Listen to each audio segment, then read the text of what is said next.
Hello दोस्तों, Radhe Radhe. Welcome back to my channel. तो दोस्तों, आज मौसम है बढ़िया और मैं सोच रहा हूँ कि क्लासेस आज ज़्यादा ले लूँ। तो मैं कोशिश करूँगा कि आज देखिए 10 चैप्टर तक की तो कंप्लीट हो ही चुके हैं पेपर फर्स्ट में। तो आज 11, 12 और 13, ठीक है, ये तो 3 कंफर्म है ही। अगर हो पाएगा तो 14 भी कंप्लीट हो जाएगा आज ही, ठीक है। तो 5 आपके चैप्टर आज कंप्लीट हो जाएंगे। देखिए ये वाला हो ही गया है, 11, 12, 13 और 14, ठीक है। तो इतना आज कंप्लीट। तो चलिए स्टार्ट करते हैं। देखिए आज का जो चैप्टर है वो 11 नंबर है और इसमें दिया गया है सार्जन रिपोर्ट 1944। तो ये आप लोग याद रखिएगा जरूर से ज़रूर, ठीक है। तो जो भी नए हैं सबसे पहले तो सब्सक्राइब कर लें। उनको भी बता दूं कि मैं जो पवन सीरीज़ है वो ख़त्म हो चुकी है, वो आप लोग देख सकते हैं। उस पर एमसीक्यूज़ पूरी पूरी चली थी।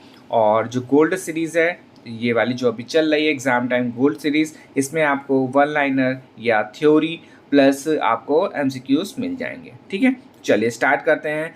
सबसे पहला इस पर दिया गया है पॉइंट, द्वितीय विश्व युद्ध के दौरान भारत में गवर्नर जनरल की प्रबंधकारिणी काउंसिल की पुनः निर्मित समिति ने केंद्रीय शिक्षा सलाहकार बोर्ड को भारत में शिक्षा के विकास के लिए योजना तैयार करने का निर्देश दिया, ठीक है। फिर इसके बाद दिया गया है अंग्रेज अधिकारी sir John sergeant British Bharat सरकार में शिक्षा सलाहकार पर नियुक्त थे, ठीक है। तो ये भी याद रखिएगा, इससे भी क्वेश्चन पूछा जा सकता है। सर जॉन सार्जन को एक व्यापक रिपोर्ट शिक्षा पर तैयार करने का निर्देश दिया गया और इस योजना को अधिगम्स के रूप में सार्जन रिपोर्ट 1944 के नाम से भी जाना जाता है, ठीक है। अब इस रिपोर्ट में 22 सदस्यों के साथ एक जांच समिति का गठन हुआ और समिति ने अपनी रिपोर्ट 1944 में केंद्रीय सलाहकार बोर्ड एजुकेशन को सौंपी, जिसे बोर्ड ने स्वीकार कर लिया, ठीक है। तो देखिए सबसे पहले कि ये समिति में जॉन सार्जेंट ने 22 सदस्यों के साथ एक जांच, तो उनके सदस्य कितने हो जाएंगे, तो 22 सदस्य हो जाएंगे। और रिपोर्ट कब सौंपी थी, 1944 में सौंपी थी। फिर है सार्जेंट रिपोर्ट 1944 को सर्वेंट स्कीम ऑफ एजुकेशन के रूप में भी जाना जाता है, ठीक है। फिर दिया गया है सर्जन रिपोर्ट को इससे भी जाना जाता है युद्धोत्तर से शिक्षा विकास योजना। तो दो नाम आपके हो गए, एक तो ये और एक तो ये, ठीक है। तो दो नामों से जाना जाता है।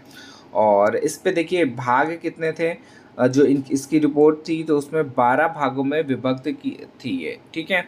फिर है रिपोर्ट ब्रिटिश काल में राष्ट्रीय शिक्षा प्रणाली के निर्माण की दृष्टि से प्रथम राजकीय प्रयास था ये, ठीक है। फिर इसके बाद है आगे और इसमें दिया गया है जो योजना का उद्देश्य था वो भारत में 40 वर्षों के अंदर पूर्णतः साक्षर करना था, ठीक है। 40 वर्ष के अंदर जितनी भी हमारा शिक्षा से रिलेटेड संबंधित कार्य थे वो करना था। अब देखिए जो इनकी प्रमुख सिफारिशें थी वो थी पूर्व प्राथमिक शिक्षा, बेसिक शिक्षा, हाई स्कूल, विश्वविद्यालय शिक्षा, तकनीकी शिक्षा, व्यावसायिक शिक्षा, वैयक्तिक शिक्षा और अध्यापकों की शिक्षा, विकलांगों की शिक्षा, छात्रों का उत्तम स्वास्थ्य। और ये सारी चीज़ें थी इनकी रिपोर्ट में और इनकी ये सिफारिश थी कि ये सब होना चाहिए, ठीक है। और फिर इस पे बताया गया कि सार्जन योजना में भारतीय शिक्षा का संपूर्ण चित्रण किया गया है और इस योजना में सर जॉन सार्जेंट ने इस योजना पर 313 करोड़ रुपए व्यय करने का प्रावधान किया था, उस समय की बात है ये, ठीक है। और फिर इस योजना में 3 से 6 वर्षों के बच्चों के लिए पूर्व प्राथमिक शिक्षा की व्यवस्था का प्रावधान किया गया और पूर्व प्राथमिक शिक्षा निःशुल्क होगी और इसमें अधिकतर महिला शिक्षकों की नियुक्ति होनी चाहिए, ठीक है। तो ये सारा जो था ये सार्जन पार्ट्स में था या फिर योजना में था, ठीक है। और कुछ और इम्पोर्टेंट नोट्स है उसको भी देख लेते हैं। बच्चों के व्यवहार में सुधार लाना, उन्हें समाज की मुख्य धारा से जोड़ना और सर्जिक कमीशन द्वारा प्राथमिक शिक्षा को 2 भागों में बांटा गया था। एक तो जूनियर बेसिक जिसको 6 से 11 वर्ष आयु के बच्चे जाते थे और सीनियर बेसिक इसमें दिया था 11 से 14 वर्ष की आयु। फिर इस पे दिया गया है प्राथमिक शिक्षा मातृभाषा के साथ ही अंग्रेजी की अनिवार्यता नहीं थी और हाई स्कूल स्तर की शिक्षा को 2 भागों में बांटा गया था, शैक्षणिक शिक्षा और तकनीकी एवं व्यावसायिक शिक्षा में।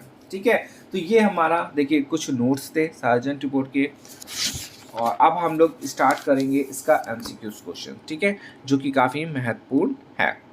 चलिए, पहला क्वेश्चन इस पे दिया गया, वायसराय की प्रबंधकारिणी समिति की पूर्ण निर्माण समिति के शिक्षा सलाहकार 1944 में कौन थे? ऑप्शन दिया गया sir John sergeant, Lord Curzon, Charles Wood या फिर मैकाले।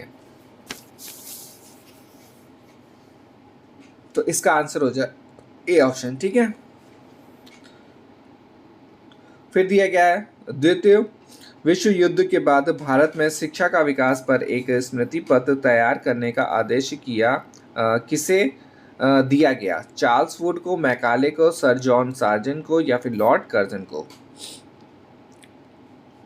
तो इसका आंसर हो जाएगा सी ऑप्शन। ठीक है, फिर बोला गया है सार्जेंट रिपोर्ट को अन्य किस नाम से जाना जाता है? तो ये भी आप याद रखिएगा, युद्धोत्तर शिक्षा विकास योजना, केंद्रीय शिक्षा सलाहकार परिषद की रिपोर्ट या फिर द्वितीय विश्व युद्ध रिपोर्ट या फिर ए और बी ऑप्शन। तो इसका आंसर हो जाएगा डी ऑप्शन। ठीक है, ए और बी दोनों हो जाएंगे इसके नेम। आप देखिए, इस पे बताया गया कि बच्चों की निर्धारित आयु कितनी थी। ठीक है, तो सार्जेंट रिपोर्ट के अनुसार जूनियर बेसिक शिक्षा के लिए बच्चों की निर्धारित आयु थी 6 से 11 वर्ष या फिर 8 से 13 वर्ष या फिर 9 से 14 वर्ष या फिर 11 से 14 वर्ष। तो इसका आंसर हो जाएगा ए ऑप्शन, 6 से 11 वर्ष थी। फिर है सार्जेंट रिपोर्ट की सिफारिशों में प्रौढ़ शिक्षा को प्रभावशाली बनाने के लिए निम्न में से किसे प्रभावशाली बनाया गया? ग्रामोफोन को, नृत्य, संगीत या फिर चित्र या फिर उक्त सभी? और इसका आंसर हो जाएगा डी ऑप्शन। फिर है सार्जेंट योजना 1944 में कितने वर्षों में 100% साक्षरता का लक्ष्य रखा गया? 10 वर्ष, 20 वर्ष, 30 वर्ष या फिर 40 वर्ष? तो इसका आंसर हो जाएगा 40 वर्ष। फिर है सार्जेंट ने अपनी शिक्षा संबंधी रिपोर्ट केंद्र शिक्षा सलाहकार परिषद के समक्ष प्रस्तुत की। कब प्रस्तुत करी थी? 1942 ईस्वी में, 1944 ईस्वी, 1946 ईस्वी, 1948 ईस्वी? तो इसका आंसर हो जाएगा ए ऑप्शन, बी ऑप्शन आपका, 1944 में प्रस्तुत की थी। फिर है क्वेश्चन नंबर 8 और इसमें दिया गया सार्जेंट रिपोर्ट की सिफारिश के अनुसार डैश शिक्षा राष्ट्रीय शिक्षा योजना का एक अभिन्न अंग है। ऑप्शन दिया गया पूर्व प्राथमिक, प्राथमिक, माध्यमिक या फिर उच्च? तो इसका आंसर हो जाएगा ए ऑप्शन से पूर्व प्राथमिक। फिर दिया गया है सार्जेंट रिपोर्ट की सिफारिशों में नगरों में क्या खोलने की सिफारिश की गई थी? पूर्व प्राथमिक विद्यालय, मॉन्टेसरी स्कूल या फिर शिशु शालाएं या फिर ए बी दोनों? तो इसका आंसर हो जाएगा सी ऑप्शन, शिशु शालाएं। फिर है रिपोर्ट में जूनियर बेसिक स्कूलों के पाठ्यक्रम में किस विषय को स्थान न देने की सिफारिश की गई थी? हिंदी, फारसी, अंग्रेजी या फिर संस्कृत? तो इसका आंसर हो जाएगा अंग्रेजी। ठीक है, अंग्रेजी की इस पे स्थान नहीं मिला था। फिर है यूजीसी का गठन 1953 ईस्वी में किया गया था। इसका राष्ट्रीयकरण कब हुआ? ठीक है, 1953 में ही या फिर 1954 या फिर 1955 या फिर 1956 में? तो इसका आंसर हो जाएगा डी ऑप्शन से 1956 में। फिर है सार्जेंट योजना की सिफारिशों में हाई स्कूल स्तर पर कितने बच्चों को छात्रवृत्ति की सिफारिश की गई? 20%, 30%, 40 या फिर 50?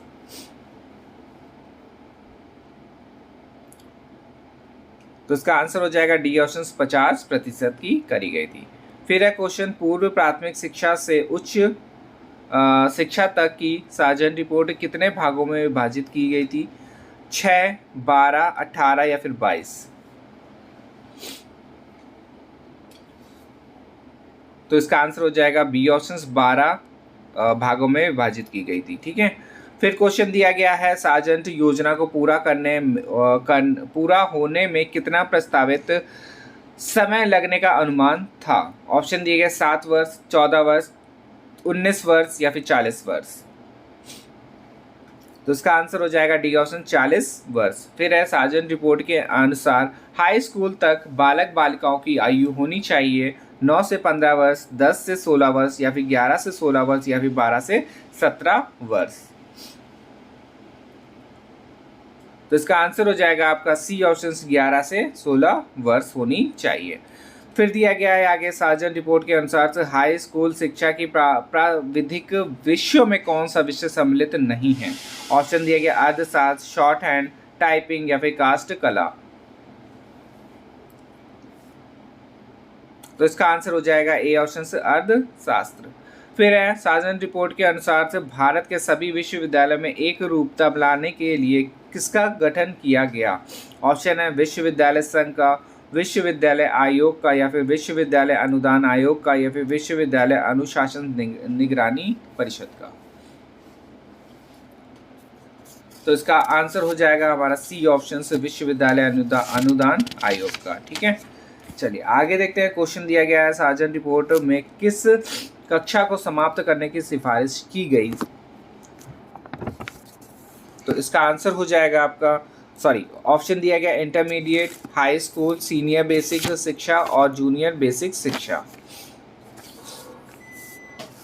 तो इसका आंसर हो जाएगा ए ऑप्शन से इंटरमीडिएट। फिर है सार्जन योजना पर कितने रुपए व्यय होने का अनुमान था। ठीक है, कितने रुपए लगेंगे ये भी पढ़ा भी था हम लोगों ने। 31 करोड़ लगभग, या फिर 30 करोड़ लगभग, या फिर 313 करोड़ लगभग, या फिर 414 करोड़ लगभग। तो इसका आंसर हो जाएगा आपका सी ऑप्शन 313 करोड़। फिर है सार्जन रिपोर्ट की सिफारिश के अनुसार पूर्व प्राथमिक शिक्षा के लिए बालक बालिकाओं की क्या आयु निर्धारित की गई। ऑप्शन दिया गया 3 से 6 वर्ष, 4 से 7 वर्ष, या फिर 5 से 8 वर्ष, या फिर 6 से 19 वर्ष। तो इसका आंसर हो जाएगा ए ऑप्शन से 3 से 6 वर्ष करी गई थी। फिर है जूनियर्स और सीनियर्स बेसिक स्कूलों में शिक्षण का साधारणतः माध्यम क्या होना चाहिए। हिंदी, संस्कृत, मातृभाषा, या फिर फारसी। तो इसका आंसर हो जाएगा सी ऑप्शन मातृभाषा होना चाहिए। फिर है सार्जन रिपोर्ट के अनुसार स्नातक की उपाधि न्यूनतम कितने वर्ष की होनी चाहिए। 1 वर्ष, 2 वर्ष, 3, या फिर 7 वर्ष। तो इसका आंसर हो जाएगा 3 वर्ष। ठीक है, चलिए आगे देखते हैं क्वेश्चन नंबर 23, और इसमें दिया गया सार्जन रिपोर्ट की सिफारिशों में विश्वविद्यालय के शिक्षा स्तर के उन्नयन के कौन सा उपाय किया गया। ऑप्शन दिया गया योग शिक्षकों की नियुक्ति, या फिर शिक्षकों के वेतनमान में वृद्धि, या फिर शिक्षकों की सेवा दशाओं में सुधार, या फिर उक्त सभी। तो इसका आंसर हो जाएगा डी ऑप्शन उक्त सभी। चलिए आगे देखते हैं क्वेश्चन नंबर 27। सार्जन रिपोर्ट की सिफारिशों में हाई स्कूल की कक्षाओं में कितने छात्रों पर एक शिक्षक होना चाहिए। ऑप्शन दिया गया 20, 30, 35, या फिर 40। तो इसका आंसर हो जाएगा ए ऑप्शन 20 में होनी चाहिए। फिर दिया गया है क्वेश्चन 25, और इसमें है सार्जन रिपोर्ट की सिफारिश में विशिष्ट स्कूलों की स्थापना किसके लिए किए जाने की सलाह दी गई थी। बालकों के लिए, बालिकाओं के लिए, विकलांगों के लिए, या फिर ए और बी दोनों के लिए। तो इसका आंसर हो जाएगा सी ऑप्शन विकलांगों के लिए बोला गया था। फिर है सार्जन शिक्षा योजना में कितने अध्याय हैं। 19 हैं, 10 हैं, 12 हैं, या फिर 11 हैं। तो इसका आंसर हो जाएगा सी ऑप्शन। ठीक है, 12 हैं। फिर है सार्जन शिक्षा योजना का प्रतिवेदन किस वर्ष प्रस्तुत किया गया था। 1944, 1943, 1945, 1940। तो इसका आंसर हो जाएगा ए ऑप्शन 1944 में।